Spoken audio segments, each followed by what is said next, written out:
Tonight, police officers on the scene of a shooting in Oakland where at least one person has died. Good evening, everyone. I'm Mike Meeback. And I'm Julie Hayner. That situation is still unfolding tonight with police officers on the scene. The shooting happened just around 7:45 this evening near the busy intersection of 31st and Telegraph. And that is where we find KTVU's Jenna Katsuyama with the latest on the investigation. And Jenna, still a very active scene there tonight?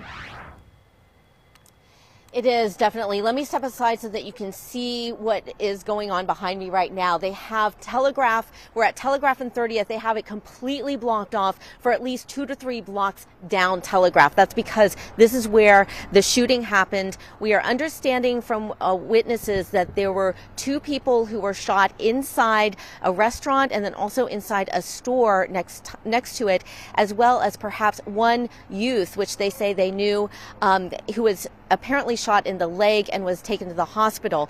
Now, we got here to the scene and we understand that there were 2 people who were killed. Here is what one woman told us, who was a witness here at the scene, about what she heard and what she saw.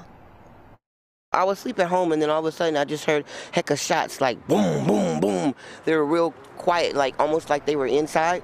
And then when I came over here, the police had everything kind of like taped off or putting the tape down, and then people got shot inside that store and inside that pizza place. And this evening, we did talk to some of the witnesses who are out here, as well as people here in the community. And there is an Oakland Islamic Center that is just around the corner from where the shooting scene happened.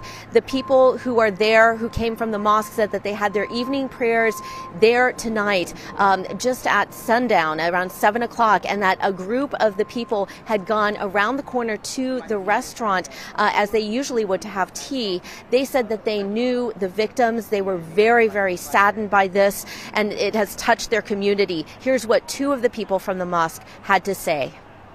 There are members of the mosque that would like to sweeten their meal by going to the shop next door, the restaurant, which offers tea. And they go there and they buy the tea. Unfortunately, when they went there, it was at the wrong time, wrong place, and they were among the victims. He is a lovable guy. He is one of actually he's one of the board members of the masjid. He's very active.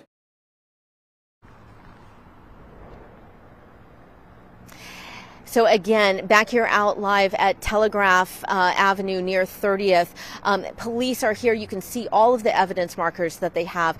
Now, when I talked to the imam who is there from the mosque, he said that he had heard this was a random shooting. There is a lot of video that they said that they apparently had at the store, at the restaurant, with surveillance cameras, and it appeared to show a white vehicle, perhaps a Prius, that had pulled up and started shooting. So a lot of distress right here in this community, as you can imagine.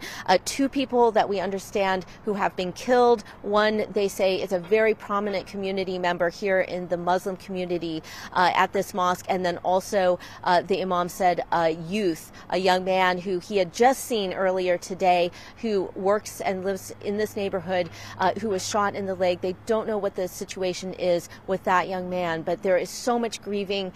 There's so much pain out here. When we rolled up, there were people who were crying, who were wailing, and a lot of questions as to how this could happen here and why, because they said that this is a store, this is a restaurant where the owners are very kind. The people who were shot also very kind, so they're really struggling to come to terms with this.